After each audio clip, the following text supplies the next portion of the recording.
అంతరా నిండు బ్రహ్మానికి నమస్కారం. అందరూ ఉన్నది ఏకాత్మస్వరం. అనుభవజ్ఞులు అనుభవంతో మాట్లాడతారు. ఏది మాట్లాడినా అనుభవంతో మాట్లాడతారు. మరి అనుభవంతో మాట్లాడినప్పుడు జ్ఞానంతో ఉన్నవాళ్ళు అనుభవించిన మాటకి, అనుభవించిన దానికి, మామూలుగా వయసుతోటి కష్టం సుఖం అనుభవించిన దానికి ఎంత టాలెంట్ మీరే వేసుకోండి. మనసుతో ఉన్నవాళ్ళు అనుభవించిందేమో సేదస్తంగా ఉంటుంది. ఎంతసేపు వాళ్ళు చెప్పిందే ఏనండి అన్నట్టు ఉంటుంది, పట్టు ఉంటుంది.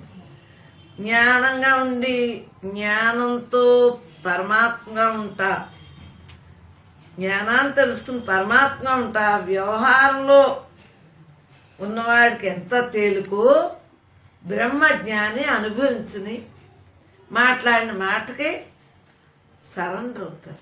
ఎవరైనా సరెండర్ అవుతారు. ఎందువలన వాళ్ళు ఏమన్నా అలాగేనమ్మా అంటే అయిపోతాం. వాళ్ళు కొద్దిగా గిరగరా తిరుగుతారు కదా, ఏదైనా ఒక పరీక్షకి ఓడిపోయి టైం వచ్చినప్పుడు అమ్మా అంటారు. అలాంటప్పుడు నొక్కేస్తాం. అంతవరకు వాళ్ళు చెప్పిందల్లా ఏంటో.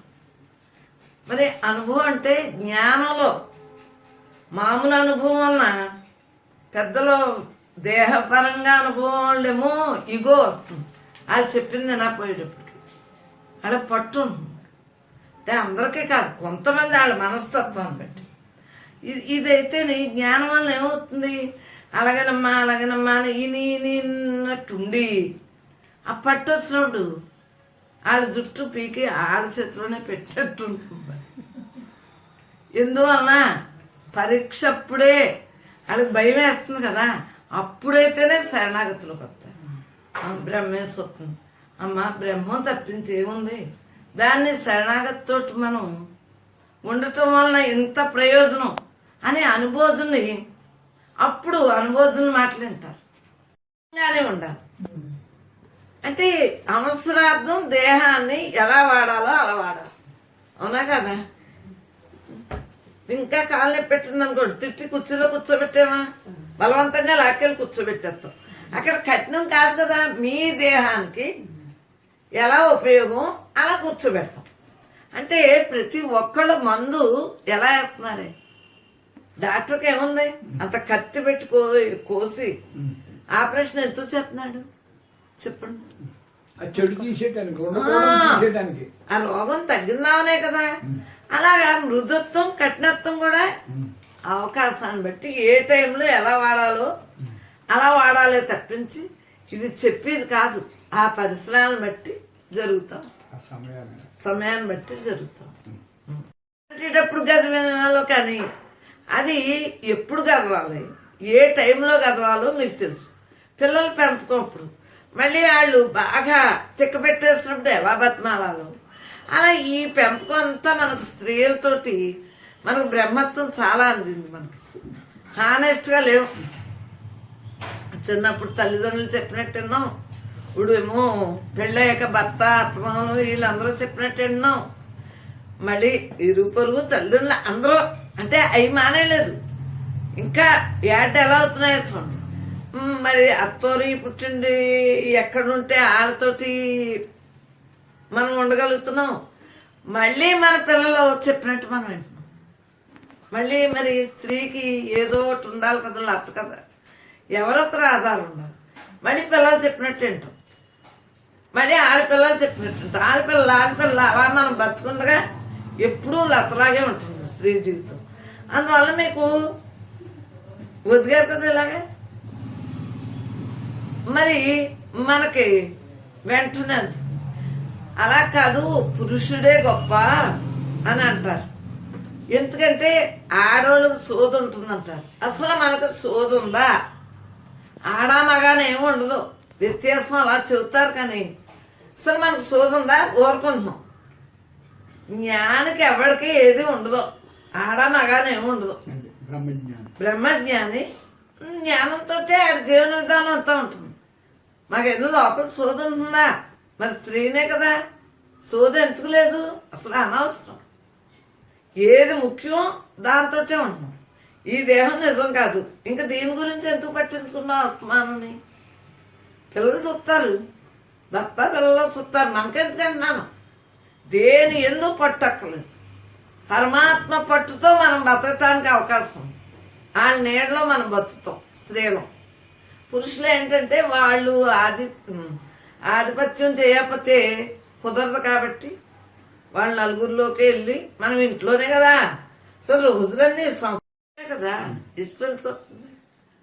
నాకు అందుగురించి కొడుకుని కూతురని ఏమి ఉండదు, అంతా బ్రహ్మాత్మ. ఎవరైనా ప్రేమగా ఉంటారే. బ్రహ్మం దైవం బ్రహ్మంగా అందరూ ఉండటమే నాకు కావాలి. ఎవరి గొడవలు నాకు ఏమీ లేదు. మీ గుణాలు మీకు నాకు సంబంధం లేదు కదా. ఎవరి గుణాలు వాళ్ళకే సంబంధం. వాళ్ళ జన్మలు కొని తెచ్చుకున్నట్టు అవుతుంది. నోరు మాట్లాడితే, నోటి ద్వారా మాట్లాడితే. నాకేంటంటే నేను పరమాత్మని, అందరూ పరమాత్మని, అంతలో పరమాత్మ. ఏ భావంలో లేదు. ఎవరిని చూసినా బ్రహ్మంగానే చూస్తాను కాబట్టి ఆ యొక్క మాట, చేత, నడత అంతా బ్రహ్మే కాబట్టి నాకు విడిగా ఏమి కనిపిస్తుంది. విడిగా ఏముండదు, అంతా ఒక్కటేలా ఉంటుంది. ఉన్నది ఒకటే, నేనే అంతా, నేనే అంతా, నేనే అంతా. విడిగా ఏముంటుంది? మీ రూపం, మీ గొడవలు నాకెందుకు? మనం అందరం ఒక్కటే. వ్యవహారం ఏదో మాట్లాడవలసి వచ్చి ఒకసారి తలంపు, లోపల తలంపు లేకుండా పైపైకి మాట్లాడతాం. వ్యవహారం లోపలంతా అండపిండ బ్రహ్మాండంతో తానే ఉండగా మనకేంటి? మనకు భయాలు లేవు, భక్తులు లేవు. ఎందువలన అనుభవింత అంటే ఏమీ లేదు, ఊరుకుంటాం. ముందు భక్తితోటి భయంతో పరమాత్మ తెలుసుకోవటం నేర్చుకుంటాం. భక్తి ఊరికే వస్తుందేంటి? మనం అవునన్నది కాదని మనకి రిజల్ట్స్ వచ్చినప్పుడు భక్తి వస్తుంది. మనం చేసింది ఒకటిని ఇప్పుడు అడిగింది ఒకటి అవుతుంది. క్రితం జన్మలో ఏదుందో అదే రిలీజ్ అవుతుంది. కానీ మనం అనుకున్నది ఏంటి? మంచి, అన్ని మంచి కావాలంటాం. చెడ్డ దాని మీద ఇంత కోరుకుంటుంది. కానీ మంచి చెడ్డలు రెండు అంతకుముందు ఏం చేసి వచ్చామో అయ్యే జరుగుతుంది. ఇదిగో ఈ సుకృతంతో ఇలా జరిగేది ఉందేమో, సత్సంగం జరుగుతాం. నాకెందుకు, మీకెందుకు, నాకెందుకు, నాకెందుకు? ఈ అనాత్మ అంటే ప్రకృతి ఈ భ్రాంతితోటే ఉంటారు. తెలియకే కదా, తెలితే అలాగే ఉంటారు. మనం ఇప్పుడు బాగున్నామా లేదా? అలాగే ఆడు ఎప్పటికప్పుడు ఏదైనా మూలం నుంచి వచ్చిన వాళ్ళు మూలంగానే మిగలాలి. ఏంటంటే ఎడ్ల బండి, మన చిన్నప్పుడు కాలినడక ఎడ్ల బండి, సైకిళ్ళు, మోటార్ సైకిళ్ళు, ఈ కార్లు, ఈ వ్యాన్లు, ఇవన్నీ విమానాలు, ట్రైన్లు, విమానాలు, అలాగే హెలికాప్టర్లు, విమానాలు లాగా ఈ ప్రయాణంలో మరి అంత డబ్బు ఉండాలి కదా ఎక్కాలంటే. అలాగా ఈ అనుభవ సారాన్ని బట్టి ప్రయాణం జరుగుతుంది. అంతేకాని ఇవన్నీ కూడా చూడండి, మట్టి రోడ్డు, నెమ్మదిగా మట్టి రోడ్డు వేసి వేసి ఆ తర్వాత కంకర రోడ్డు, ఏయో మొత్తం మీద రోడ్ల గురించి అందరికీ తెలిసింది. అలాగా సిమెంట్ రోడ్డు, ఆ తర్వాత అసలు ఇంకా చెరగని రోడ్లా కూడా తయారవుతున్నాయి. ఏదో మొన్న ఎవరా అలాగా ఎలా ఏర్పాటు అవుతుంది? వాన వచ్చినా, ఇంకా వరదలు వచ్చినా ఏదో రోడ్డు ఇలా ఉంటున్నాయి. అంటే మనం చేసుకునే విధానంలో చూడండి, తిన్నంగా మనం ఏదైనా సరే మన ప్రయాణానికి ఆటంకం లేకుండా ప్రతి క్షణం ఏమరపాటు లేకుండా ఉంటే అన్నీ అవుతాయి. అది మనలో బ్రహ్మ ఉంది. బ్రహ్మ ఉన్న ఆత్మ ఉన్న ఏదైనా ఒకటి, మనలో ఒకటి ఉంది, అంతటా ఒకటి ఉంది. అందరిలోనే ఉన్నది, మనలో ఉన్నది ఒకటి, అంతటా ఉన్నది ఒకటి, అన్నీ ఒకటే. ఇదేమో అంతటా కనిపిస్తుంది, మనలోనేమో ఈ పైనుంచి కింద వరకు మనలోనే కనిపిస్తుంది. మరి మనలో అంతటా వ్యాపించి ఉన్నాడా లేదా? ఇలా ఇది ఎలా వ్యాపించున్నాడు? పైనుంచి కింద వరకు వ్యాపించి ఉన్నాడు కదా. లేకపోతే ఏ అవయం పనిచేస్తుంది? ఆయన సర్వవ్యాపి, అనంతుడు, సచ్చిత్ ఆనందస్తుడు. మరి ఆయన వ్యాపించున్నాడు కాబట్టి ఈ అనంతత్వం ఆయన బిరుదులు, ఎన్ని బిరుదులు మనకు ఓ చంటి, బుజ్జి, చిన్ని, ఈ ఏయో కొంత 10 పేర్లతో మనకి సరిపోతుంది. కానీ ఆయన మొత్తం అన్ని పేర్లు ఆయనవి, సాకారంగానే ఆయనయే, నిరాకారంగా. ఎందుకంటే ఈ అనంతుడి పేర్లు అన్ని ఉన్నాయి. ఆ నిత్య శుద్ధ బుద్ధ ముక్త స్వరూపం ఆయనకేంటి? మనకు కలిగి కాలం గొడవ అడిగి రోగం వచ్చి ఏముండదు. అది బాగానే అంటారు సాకారం ధరించాం కాబట్టి మనకే బాగా వద్దని తినేసి బుద్ధి చెప్పినా వినకుండా తినేస్తే వస్తాయి రోగాలు. మరి అవన్నీ మన గుణాలు సరి అవ్వక తింగర గుణాలు పెట్టుకుంటే తింగరగానే ఉంటుంది. కానీ క్రితంలో ఉన్న ప్రారంధాన్ని బట్టి కూడా జబ్బులు కూడా పెద్ద పెద్ద వస్తుంది. ఇప్పుడు మంచిగా ఉన్నా క్రితంలో తప్పు అయ్యి మరి అయిపోవాలి కదా. అయిపోయి ఇక్కడ ఖాళీ అయిపోతేనే కదా ఖాళీ ఇలా సెకండ్లో అవగానే ఆ సెకండ్లోనే వెళ్ళిపోతుంది. ఖాళీ అవటం వెళ్ళిపోవటం ఇక్కడ ఈ బాధ్యత లేదు. ఉండమంటే ఉంటారండి ఖాళీ అయిపోతే. ఆ స్వతంత్రాన్ని మనం చక్కగా వినియోగించుకుంటాం. జన్మలు రాని స్థితిని అందించుకుంటాం. స్వతంత్రం ఎక్కడో ఉందా? మనలో ఉంది.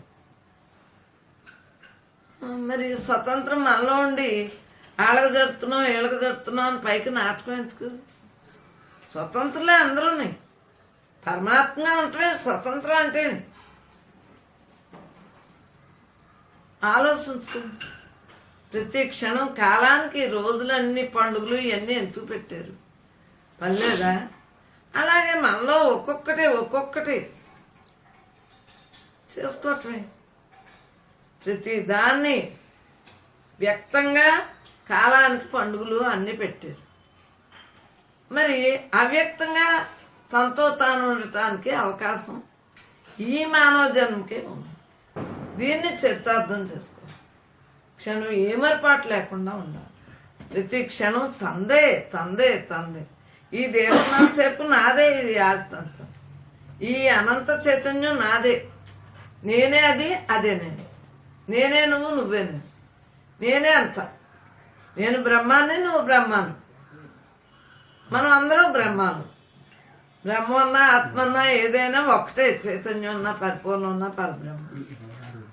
తప్పనిసరిగా అలాగా మన గురించి మనం చూసుకుని మన స్వతంత్రత్వాన్ని పాడు చేసుకోకుండా ప్రతి ఇంట్లోని ప్రతి ఒక్కళ్ళలోని స్వతంత్రం ఉంది.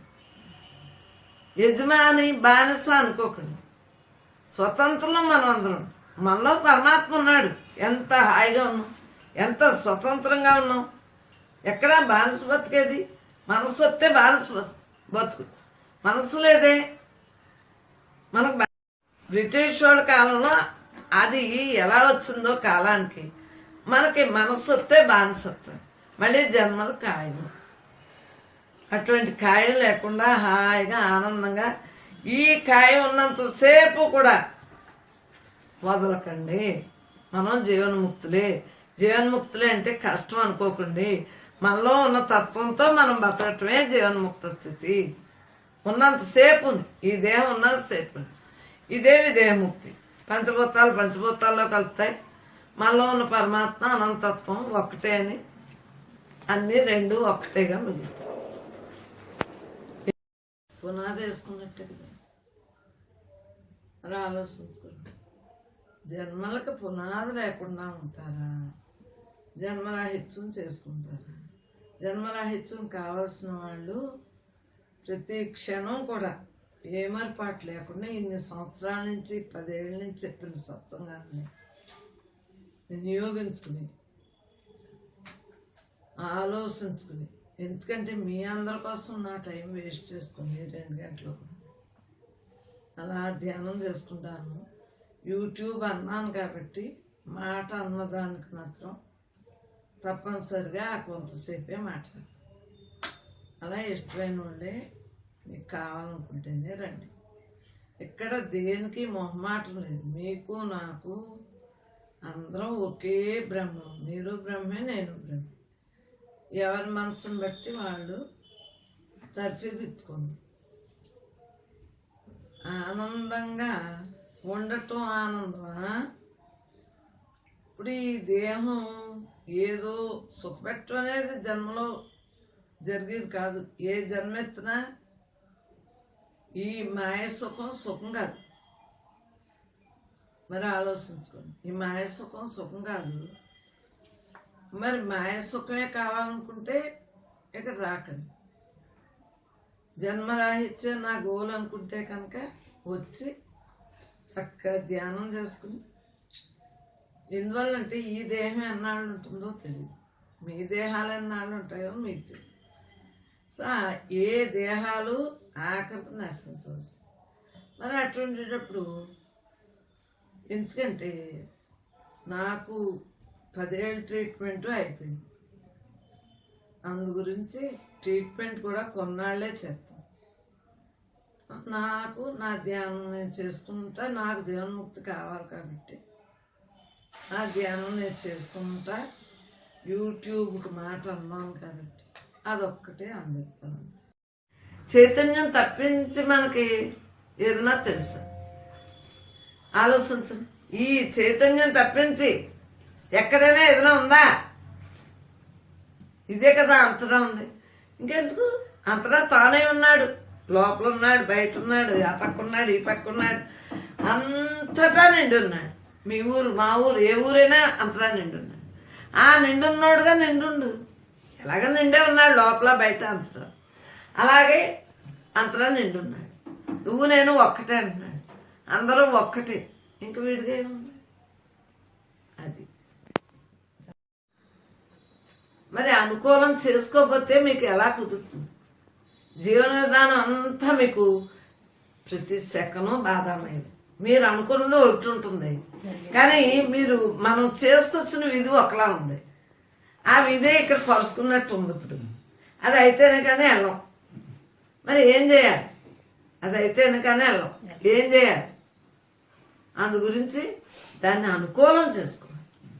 పెద్ద కష్టం దగ్గర మన కష్టం ఎంతో లేదని భావంతో ఉంటే మన కష్టం అసలు మర్చాం. అందు గురించి ప్రతి ఒక్కళ్ళు అనుకూలం చేసుకోవాలి. ప్రతికూలాలే అన్ని. ఆఖరి శ్వాస వరకు ఏ మనిషికైనా ప్రతికూలాలే ఉంటాయి. మనం అనుకునే ఏమి ఉండవు. ఇప్పుడు అనుకుంటున్నాం, అప్పుడు మరి తప్పు చేస్తాం కదా. క్రితంలోనే అది విధిలా వచ్చేసింది. మరి ఇప్పుడు అనుకూలంగా ఉండాలని మళ్ళీ జన్మెత్తాలి. అనుకూలం వద్దు, ప్రతికూలం వద్దు, దేన్నైనా సరే అలాగే వదిలేదు. అంతే కదా. బంధింపబడను అని నాకు వాగ్దానం చేస్తున్నాను. తల్లి గర్భంలో వాగ్దానం మీకు తెలియలేదు. ఇప్పుడు మాత్రం వాగ్దానం ఏంటి? అమ్మా మేము జీవన్ముక్తులమే అంటున్నారు. జీవించుండగా మేము ముక్తితోటే ఉంటామని ప్రతి ఒక్కళ్ళు చెబుతున్నారు. సత్సంగం ఉండగలుగుతున్నారు, ఉంటున్నారు. మీకు ఏ భావన లేవు. ఊరికే దేహంతో ఆ వ్యవహారం జరుగుతుంది. అందు గురించి మాయ మనల్ని అంటుకోవట్లేదమ్మా. మాయ ఎక్కడ అంటుకుంటుంది? అంటుకుంటే ఇలా ఉంటామా? మాయ ఏది? అది బ్రహ్మంగా మనం వాడేసుకున్నాం. మాయను కూడా మాయం చేస్తాం. బ్రహ్మే తప్పించి రెండో భావం లేదు. పరమాత్మ ఒక్కడే. ఆ ఒక్కడేగా మనం అందరం. ఇంతకన్నా ఆనందించవలసిన విషయం ఏంటి? నేను అదృష్టవంతురాలను అంటున్నారు ఆ మామ. ఎందువల్ల?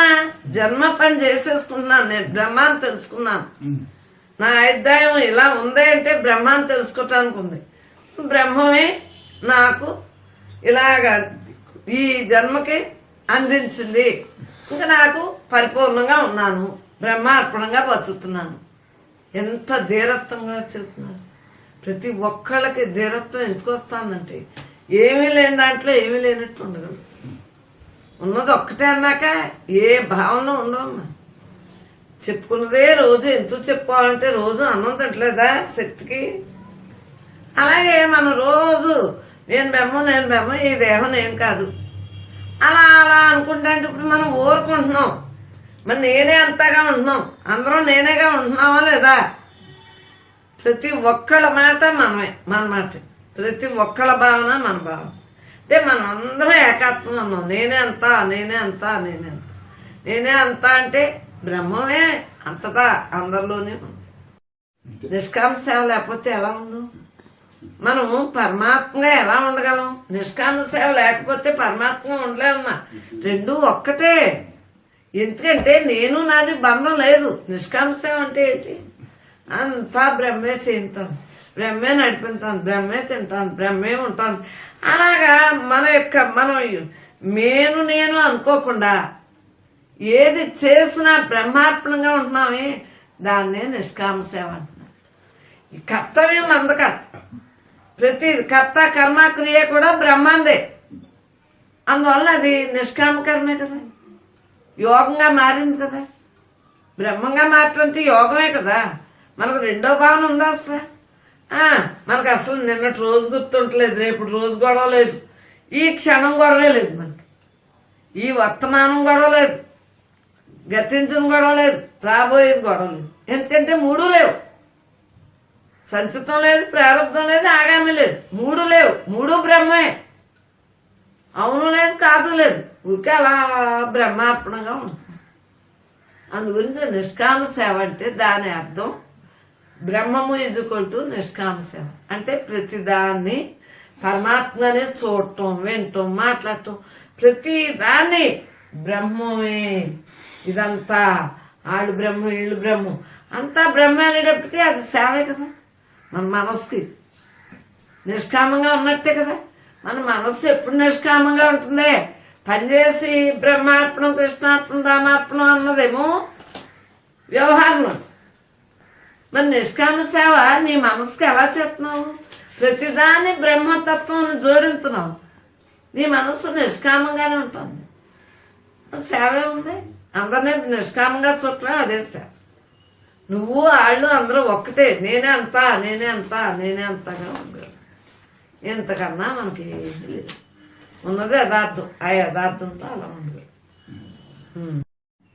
ఏ ఊర్లో ఉన్నా మీరు భావన బట్టే కానీ, భావనలోనే భాగ్యం కానీ బ్రహ్మం మీ కూడానే ఉంది. ఏ ఊరిలో అక్కడ ఉంది. ఈ చైతన్యమే ఏ దేశంలో అయినా ఉంది. ఇక్కడ భీమవరం చైతన్యం ఇది, అంతేగాని ఎక్కడైనా ఉంది. మీరు ఆలోచించు. మరి మీతోటే ఉంది కదా, మీరు ఇక్కడ ఇంట్లో పెట్టేసి వెళ్ళరు కదా, శవం అవుతుంది. ఎక్కడ పెట్టి వెళ్ళటానికి ఉండదు కదా. జీవుడు వెళ్తే శవం ఎలాంటిదో ఎక్కడా పెట్టడానికి కుదరదు కదా. మనమే కూడా పట్టుకుపోతాం కదా, మనతోటే వస్తాం కదా, అవునా కాదా? అలా మనం నిర్ణయించుకోవాలి. దీన్ని బ్రహ్మతత్వ విచారణ అంటే. శ్రవణం వింటున్నారు, యూట్యూబ్ వింటున్నారు, చూస్తున్నారు. తత్వ విచారణ ఎలా చేసుకోవాలి? నిజమే, మనం ఎక్కడికి వెళ్తే అక్కడే మనతో చైతన్యం ఉంది కదా. మరి ఈ చైతన్యం, లోపల చైతన్యం ప్రతి అవయవానికి ఇచ్చేది పరమాత్మే కదా. అన్నీ ఒక్కటే అని తెలుసుకోవాలి కదా. ఏమీ లేని దాంట్లో ఏమీ లేనట్టు ఉండాలి. అది తేలిగ్గా బ్రతకండి. ఇప్పుడు ఈ రోజు ఈ 4 పాయింట్లు మీకు చాలా అవసరానికి మించిన ఖర్చులు వద్దు, అవసరానికి మించిన రోజును టైం వేస్ట్ చేయకండి. అవసరానికి మించిన పని ఏది చేసినా మీకు అనర్థదాయకం. మనసును ఎక్కువ పెట్టి కొలిది దాన్ని పాపం బాధలు పెట్టేస్తున్నారు, దానికి ఎక్కువ శ్రమ పెట్టేస్తున్నారు. దేహం ఎంతో శ్రమ చేసినా వేరు, మనసు శ్రమ చేస్తే పాపం అది కుసించిపోయి నశించిపోతుంది, దానికి వీక్నెస్ వచ్చేది. మరి అందు గురించి మనసుకు ఎక్కువ ఇబ్బంది పెట్టకుండా, నువ్వు దేవుడు శుద్ధ మనస్సువే, నువ్వు మళ్ళీ మనస్సు కాదు, నేను ఇప్పుడు నిన్ను పరమాత్మగానే వాడుతున్నాను, మనసే దేవుడు. మరి ఈ ఇంద్రియం ఏమైంది? అంతకుముందు తిట్టినోడే ఇప్పుడు ఏమన్నాం? ఆ మనస్సు ఆలోచించిందే కరెక్ట్ అన్నావా లేదా? బ్రహ్మ మనస్సు అయింది, వాడుతున్నావా లేదా? బ్రహ్మ మనస్సు. మనం ఎప్పుడో ఏదో ఆలోచన వచ్చేటట్టు ఆలోచన చేసాం. అది ఎలాగా కరెక్ట్గా చెబుతుంది ఆలోచన. అది బ్రహ్మ మనస్సు ఆలోచన అంత క్లారిటీగా ఉంది. అందు గురించి మామూలు ఆలోచన తగ్గుతాయి ఆటోమేటిక్గా. ఈ దేహం నేను కాదనే బ్రహ్మానంటే అయ్యే తగ్గుతాయి. ఒకరు చెప్పక్కర్లేదు, ఒక పాయింట్ చెప్తుంది. అవి ఎప్పుడు వెళ్ళిపోతుందో మనకు తెలియదు. అంతకుముందు రాసుకునే ఉంది కానీ మనకు ఇప్పుడు తెలియట్లేదు. అవి ఎన్నాళ్ళు ఉంటుందో మనకేం తెలుసు? రేపు అంటే కూర్చుంటుందేంటి? ఈ క్షణము. మొన్న మీకు చెప్పాను, రాత్రి అవ్వచ్చు, పగలే అవ్వచ్చు, ఎక్కువసేపు నిద్ర అవ్వరా, ఆ నిద్రలో వెళ్ళిపోతుందేమో అని. బాగా అలసిపోయినప్పుడు నిద్ర వస్తాము, మెలకు వచ్చాక మళ్ళీ తత్వంలోనే ఉంటామమ్మా అని చెబుతున్నాం. ఎందుకంటే అర్ధరాత్రి కాడే పోవచ్చు, తెల్లారుజామునే పోవచ్చు, పగలో రాత్రి అని దానికి ఏమీ లేదు. ఈ అనంతత్వానికి రాత్రి పగలో ఉందా? అలాగే మన ఆయువు ఏ క్షణాన్ని జీవుడు ఉఫ్ అంట మన లోపల ఈ నవద్వారాల్లో ఏ ద్వారం అంటే వెళ్ళిపోతుందో మనకు తెలియదు. అందు గురించి ప్రతి క్షణం ఆయువు అయిపోయినట్టుగానే మనం ఉండాలి. ఇదే ఆఖరి జన్మ అనుకో, ప్రతి శ్వాస ఆఖరి శ్వాస అనుకో, జన్మేమో ఇదే ఆఖరి జన్మ అనుకో, ప్రతి శ్వాస ఆఖరి శ్వాసగా పరమాత్మ తన్మయత్వంతో ఉండాలి. మమేకం పరమాత్మగా మమేకం అవ్వాలి. వ్యవహారం అలవాటే కదా, మామూలుగానే వండుకుంటున్నాం తిన్నాం అన్ని మామూలుగానే ఉన్నాయి. అది మనకి ఇంత వయసు వచ్చాక మనకు పనే పాట, విషయాల మీద ఇంకెందుకు వ్యామోహం. అడిగినప్పుడు చదువుదాం, మనం అనుభవించున్నాం కాబట్టి అడిగినప్పుడు చదువుదాం.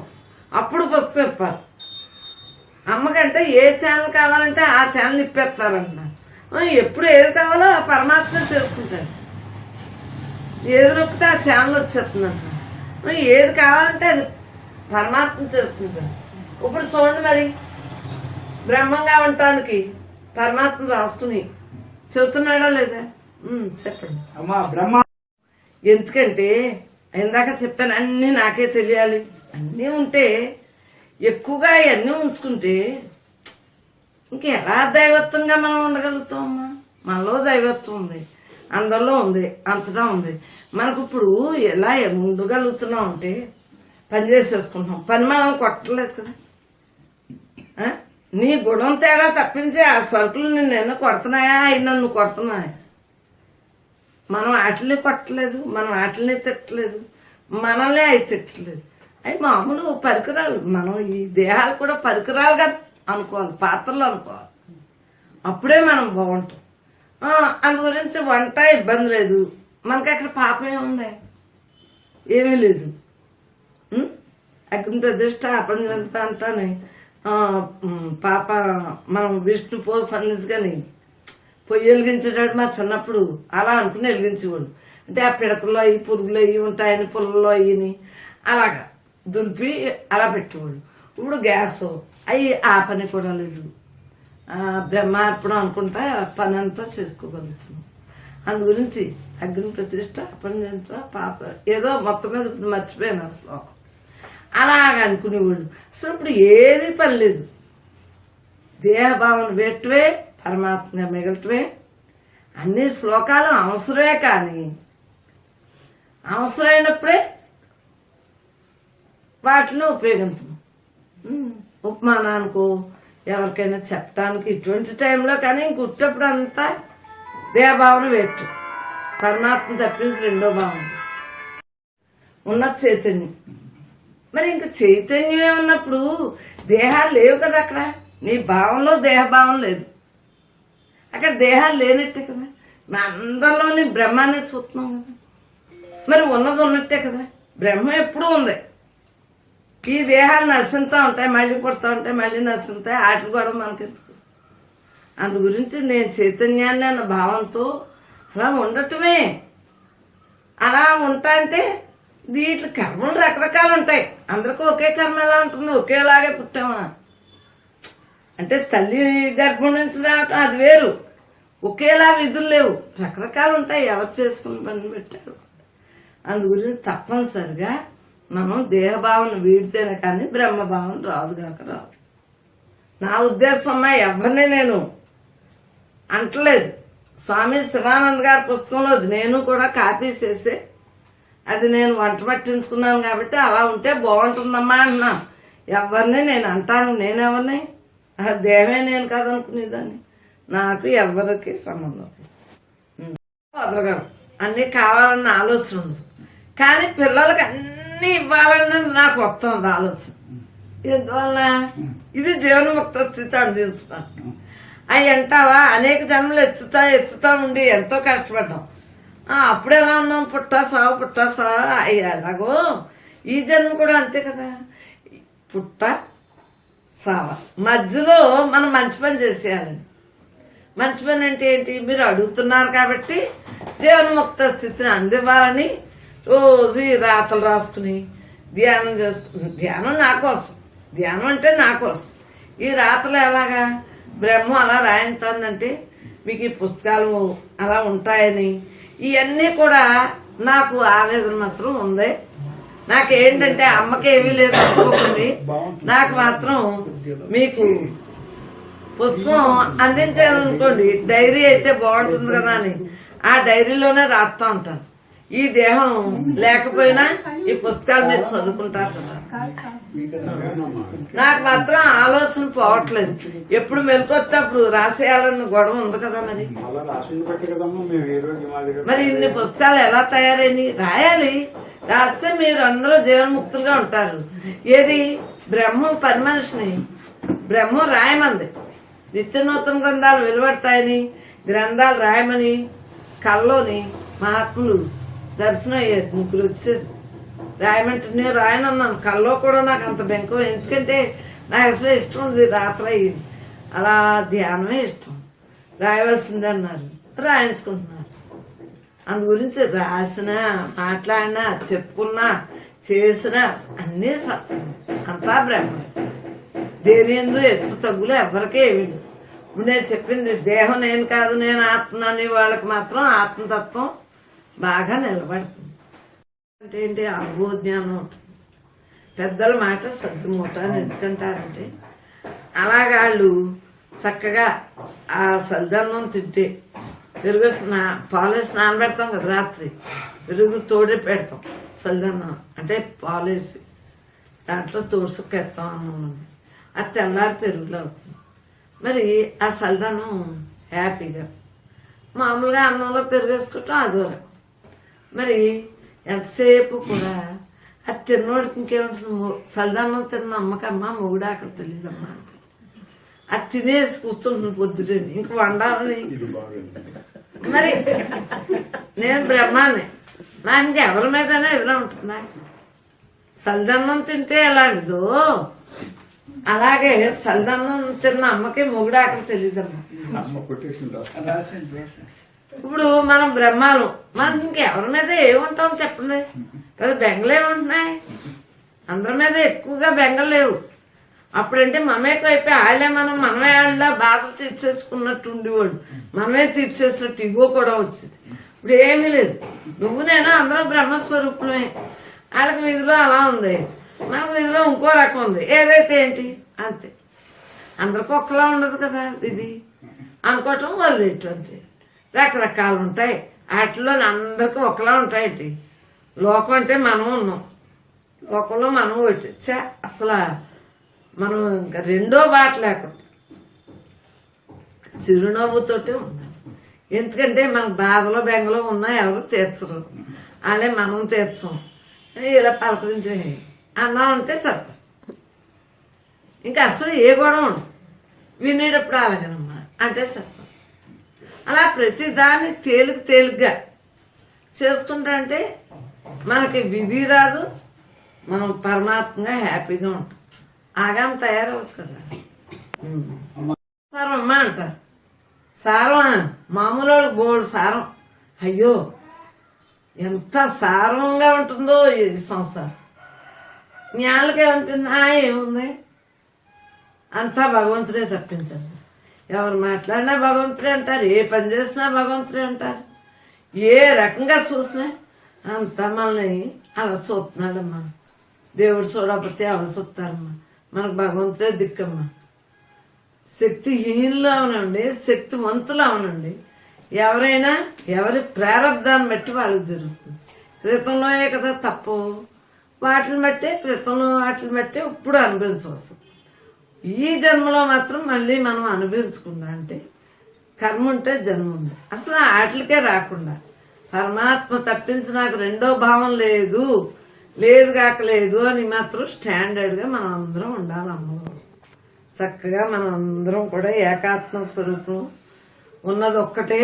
అందరం కూడా ఒకే చైతన్యంలోంచి వచ్చిన వాళ్ళమే కాబట్టి మనం అందరం కుటుంబంలో అంటే విశ్వమంతా ఒకటే కుటుంబంగా మనం అందరం ఉండగలుగుతున్నాం. పరమాత్మ ఈ శ్రవణం అయితేనే కదా మననం నిధి ధ్యాస. శ్రవణం ఎంతసేపు వినగా ఇంట్రెస్ట్ పడుతుంది. విషయాల మీద ఎంతంత ఇంట్రెస్ట్ ఉందో అంత ఇంట్రెస్ట్ తన మీద తనకు కలుగుతుంది అన్నమాట. అభ్యాసం. ఇప్పుడు మనం విషయాలు వెళ్ళాం ఊరికే అలాగనమ్మా అనేసి మధ్యలో ఎన్నట్టుగా నటించము. అంతేగాని మనకు విషయాలు అంటట్లేదు. ఎందువల్ల అశాస్త్రమైన విషయాలు మనకెందుకు?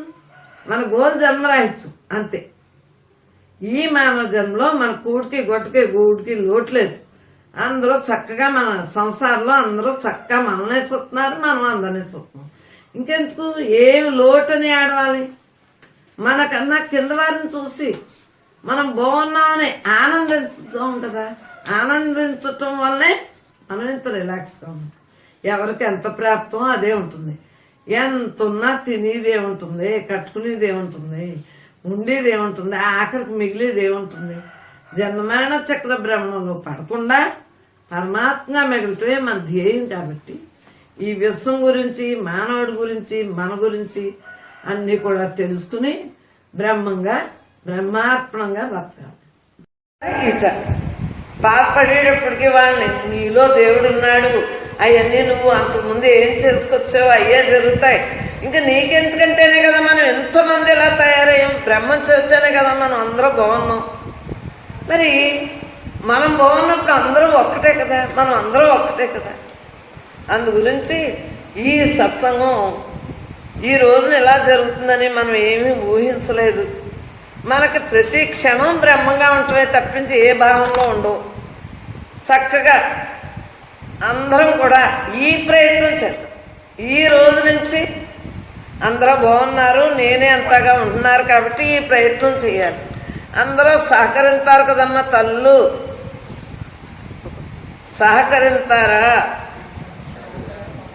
యజ్ఞమ్మా, ఇది విశ్వమంతా తానే అంతా. మనం అందరూ యజ్ఞాలు, గుండం, ప్రతి విషయం ఆ గుండంలో పడి భస్మైంది, విభూదే తయారైంది. మనం అందరం కూడా వంకర కట్టేనా నిదానం కట్టేనా ఒక్కలాగే బూడిద ఎలాగైతే వచ్చిందో మనందరి మనసులు దగ్ధమైనవి. కాబట్టి ప్రతి ఒక్కళ్ళం కూడా మనం అందరూ ధరింపజేద్దాం. ఆరెవరు? మనమే అందరూని. అందు గురించి విడిగా అనుకోకుండా ఎవరు ఏం మాట మాట్లాడినా తెలియక మాట్లాడతారు. వారు తెలియనప్పుడు అలాగే మాట్లాడతారు, మనకు తెలియనప్పుడు మనం అలాగే మాట్లాడాం కదా. అందు గురించి మనం ఏ భావంలో పెట్టుకోవద్దు. మనం బ్రతికి ఉండగా ఇదే ధ్యేయంగా ఉందాము. ప్రతి ఒక్కళ్ళు ఎంతో మందిని తరించవలసిన శక్తి మనలో ఉంది, మనం అనుభవిస్తున్నాం. కాబట్టి సత్సంగానికి ప్రతి క్షణం అంతర్సత్సంగం, బాహ్య సత్సంగం. మనలో మాయ నుండి అసలు లేనే లేదు, ఉన్నదే చైతన్యమే. ఆ చైతన్యంగా ఉండటం కోసమే ఈ ప్రయత్నం. సత్సంగం ద్వారా అందరం హాయిగా ఉంటుంది. ఎందువల్ల ప్రతి ఒక్కళ్ళు కూడా సంస్కారం సుకృతంతో వచ్చాం. ఆ ప్రయత్నమే జరుగుతుంది. చక్కగా ప్రతి క్షణం కూడా మనం ఉండగలుగుతున్నాం. ఇంతకన్నా ఏమి ఉన్నదే అదే మనం అన్నయ్య గారికి రాగలుగుతున్నాం. అర్థమైందా? ఎందువల్ల అందరి సహకారంతో మనం పరమాత్మగా ఉండగలుగుతాం. ఒకళ్ళు అనుకోవటానికి లేదు, ఉన్నది ఒక్కటే, విడిగానే లేదు. అలా కూర్చుని అందు గురించి ఏంటంటే సహకారం ఉండాలి. సహకారం ఉండాలంటే ఒక్కరి వలన ఏ పని అవ్వదు. ఒక్క పువ్వుకి దండకి ఆ గార్డెన్కి తేడా ఏంటి చెప్పండి? అనేక పువ్వులు ఉన్నాయి, అన్నీ కలిపి ఒకే దారంలో గొచ్చబడ్డాయి, అది దండ పరమాత్మకి వేసేటప్పటికి ఎంత ఆనందంగా పరమాత్మ ఎంత బాగున్నాడు దండలోని అని మన మనస్సు మనకి అనిపిస్తూ ఉంటుంది. మరి ఇదంతా మనమే కదా, మరి మనం అందరూ దండే కదా, దారం ఎవరో భగవంతుడే కదా. ఆడే ఆధారంతో ఇవన్నీ జరుగుతాయి. ఇంక మనకెందుకు? మరి ఇంక నీకెందుకు, నాకెందుకు, మనకెందుకు? తెలియక అంతకుముందు అన్నీ మమేకమయ్యాం అన్నట్లు ఉంది. ఇప్పుడు అసలు ఆ భావనే లేదు. వచ్చేమని ఉందా? ఇంట్లో ఉన్నా ఎలా ఉందో ఇక్కడ ఉన్నా అలాగే. మీతో ఉన్నట్టు నాకే భావనలో లేదు. కోరుకున్నాను అంతే. ఎందువల్ల కోరుకుంటున్నాను? ఇంట్లో ఉన్నా ఇక్కడున్నా ఏ ప్రాంతమైనా ఒక్కటే. చైతన్యం తప్పించి రెండోది లేదు. అందు గురించి అసలు ఆ భావనే ఉండదు. ఆ ఊళ్ళో అయినా ఈ అనంతత్వమే ఉంది కదా, ఆ ఊళ్ళో పేరు. అంతేకాని ఈ అనంతత్వానికే పేరు, అలాగే ఈ అనంతత్వానికే నామాలుగా పేరు. అవునా కదా? ఇది వేండ్ర, అది వేవారం, ఇది ఇంకో ఊరు అని ఎందుకు పేర్లు వచ్చినాయి? ఈ అనంతత్వానికే సరిహద్దులుగా పెట్టుకుని మరి వచ్చిందో లేదా? ఇంతకే అంతా ఒక్కటే. ఈ యొక్క మేళం మిద్దులు ఇవన్నీ అలాగో మనం సరిహద్దులు పెట్టుకున్నాం కాబట్టి ఆ ఊరు ఈ ఊరు పేరు పెట్టుకోకపోతే తెలియదు కదా. అందు గురించే వాటికి విజయ చెప్పే మమేకం అయ్యావా, వచ్చేటప్పుడు నువ్వు మమేకం అయ్యావా, మాకెందుకు వాళ్ళిల్లు వాళ్ళే ఇష్టం. మనం అనంతత్వాన్ని చూడటానికి వెళ్ళాం, అందరిలోనే ఒక్కటే ఉంది, ఆ ఒక్కటేగా వెళ్ళొచ్చు, విడిగా లేం కదా. అందు గురించి ఏకాత్మ స్వరూపంగా మనం అందరం ఉండటమే మన ఉద్దేశం. కాబట్టి నేనే బ్రహ్మ, ఈ దేహం నేను కాదు, నాలో పరమాత్మ ఉన్నాడు, అందరిలో ఉన్నాడు, అంతలో ఉన్నాడు. ఆ యొక్క ముక్కతోటే మనం జీవనయాత్ర అంతా సాగించుకోగలుగుతాం, జీవితాంతం సుఖపడగలుగుతాం. ఉన్నది ఒక్కటే ఒక్కటే ఒక్కటే, ఆ ఒక్కటేగా మనం అందరం ఉండగలుగుతాం, విడిగా ఏమీ లేదు. మరి ఇంత ఆనందం ఎప్పుడు వస్తుంది, ఎలా వస్తుంది? ఇంత ఆనందం ఎప్పుడు వస్తుంది, ఎలా వస్తుంది? ఆలోచించుకోండి. ఇంత ఆనందం ఎప్పుడు వస్తుంది? మనం అందరం ఏకాత్మంగా ఉన్నప్పుడే వస్తుంది. అనేకత్వంగా ఉంటే రాదు, విషయాలు వచ్చేస్తాయి, ఆ విషయాల వల్ల బంధం వచ్చేస్తుంది. మరి బంధంలో బంధింపబడిపోతాం, మళ్ళీ జన్మలు వచ్చేస్తాయి. కర్మ ఉంటే జన్మ ఉంది, బంధింపబడితే మళ్ళీ జన్మకి అవకాశం ఉంది. అందుగురించి ఈ జన్మలోనే జన్మ లేకుండా చేస్తాం. మానవుడికే ఇది కుదిరింది, ఉత్కృష్టమైన జన్మ. అందులోనే మనకు అన్ని రకాలుగానే ఉంది. దేని యందు ఆలోచన అక్కర్లేకుండా మనం ఉండగలుగుతున్నాం. పరమాత్మ తప్పించి రెండో భావం లేకుండా ఉండగలుగుతాం. ఉన్నది ఒక్కటే ఒక్కటే ఒక్కటే, ఆ ఒక్కటేగా మిగులుతుంది. అందు గురించి మాట చేత మనసు అన్నీ ఒక్కటవ్వాలి, అన్నీ ఒక్కటవ్వాలి. ఒక్కటైనప్పుడే ఏ భావంలో ఆలోచించుకో. అన్నీ ఒక్కటే ఒక్కటే ఒక్కటే ఉన్నారు. జీవ బ్రహ్మైక స్థితే కదా భార్యాభర్తలకి. చక్కగా ఒకరినొకరు అర్థం చేసుకుంటా పరమాత్మగా మిగలగలుగుతున్నారు కదా, అది జీవ బ్రహ్మైక స్థితి. అందు గురించి భార్యాభర్తలు ఇద్దరు ఉన్నప్పుడే ఆనందం వేరు, ఒకళ్ళు తప్పుకునేటప్పటికి వేరుగా ఉంటుంది ఆనందం. అందు గురించి ఆయురారోగ్యాలతో మనం అందరూ కూడా దిగ్విజయంగా జీవితాన్ని నెరవేర్చుకోవాలమ్మా. తప్పదు, మనకున్నది పరమాత్మ. అమ్మా తెలియబడ్డింది కదా, తెలియబట్టం వేరు, అనుభవించడం వేరు. తెలియబడ్డందే అనుభవిస్తున్నాం మనం. మరి ఇప్పుడు అనుభవిస్తున్నాం కదా, భార్యాభర్తను ఉంటుందా, వాళ్ళలోనే బ్రహ్మాన్ని చూస్తున్నాం, మనము బ్రహ్మంగా ఉంటున్నాం. పిల్లల్లోని అందరినీ మొత్తం అంతా కూడా పరమాత్మ భావంగా ఉండగలుగుతాం. ఏ జీవైనా పరమాత్మగానే చూడగలుగుతున్నాం. అందు గురించి ప్రతి జీవి తానే తానే అంతాగా ఉంటే జీవ బ్రహ్మైక స్థితి. ఇదే విధేయముక్తి. ఇప్పుడు ఈ క్షణాన్ని ఇలాగా శ్వాస ఆగ్గాని విధేయముక్తి అందుతుంది. ఎందుకంటే పంచభూతాల నుంచి తెచ్చుకున్నాం కదా, పంచభూతాలుగా చెప్పారు. చక్కగా మనలో ఉన్న పరమాత్మ, అంతరా నిండిన పరమాత్మగా మిగులుతుంది. లోకోద్ధరణ కోసం మహాత్ములు కావాలంటే పుడతారు. అది దేహం నేను అన్న భావం తొలగింది కదా. అభిమానం అహంకారం లేనప్పుడే పరమాత్మగా మిగలగలదు. అది జ్ఞానంలో ఈ రెండు ఉన్న వాళ్ళకే బ్రహ్మజ్ఞానం అందుతుంది. అప్పుడు జ్ఞానేశ్వరం ఏమంటాడంటే, అయితే మా చెల్లి ఉంది, ఆ ముక్తాబాయి దగ్గర నేర్చుకో జ్ఞానం అంటాడు. అప్పుడు మళ్ళీ వాడు డంగ్ అయిపోతాడు. ఇంత సంవత్సరాలు చేసి ఇంత ఆడవాళ్ళ దగ్గర నేర్చుకోవాలా జ్ఞానం అని మళ్ళీ అతనికి ఒక అహంకారం లాంటిది వస్తుంది. ఆయన ఇంక చేసేది తప్పదు కదా, ఇతను తెలిసిపోతుంది రాంగ్, నా జ్ఞానం పనికిరాదని తెలిసిపోతుంది కదా. సరే ఆ ముక్తాబాయి దగ్గర ఎవ్రీడే అంత జ్ఞానం నేర్చుకుంటూ ఉంటాడు. నేర్చుకుంటే ఉంచా ఒకరోజు స్నానం చేస్తా ఉంటుంది ఇండివిజువల్గా, బట్టలు లేకుండా నాకెట్ కావాలి ముక్తాబాయ్ అన్నారు. ఇవి సడన్గా డోర్ తీసుకుని లోపలికి వెళ్ళిపోవాలి.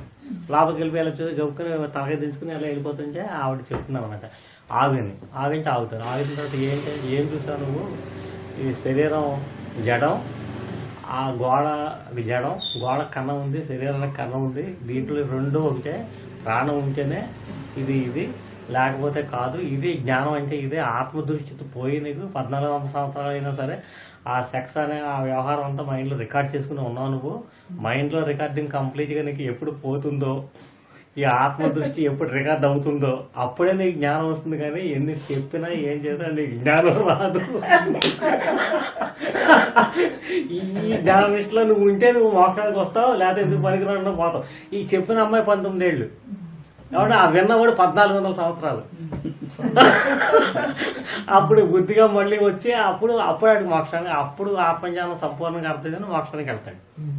అలాంటి అలాంటి మహత్తరమైన జ్ఞానం బ్రహ్మమ్మ గారు మా అందరికి చెప్తున్నారు.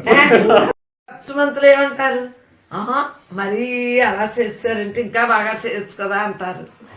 ఏదో అవునో కాదో జరుగుతుంది. ఇక్కడ హృదయపూర్వకంగా అందరూ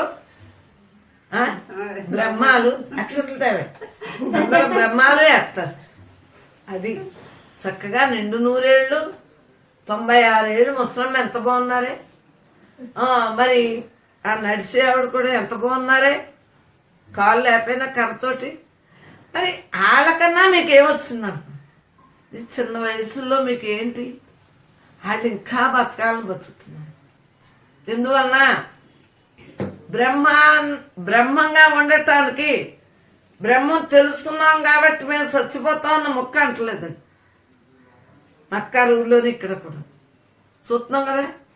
ఎందువల్ల ఇంకా బాగా బ్రహ్మంగా జీవించంటే ఇంకా జీవన్ముక్తిగా ఉంటాం కదా అన్న ఉద్దేశంతో పెద్దవాళ్ళు కూడా, బ్రహ్మజ్ఞానులు అందరూ, వయసుకు పెద్దవాళ్ళు కూడా చక్కగా ఉంటున్నారు. ఇంకా అంతకన్నా మనకేం కావాలి.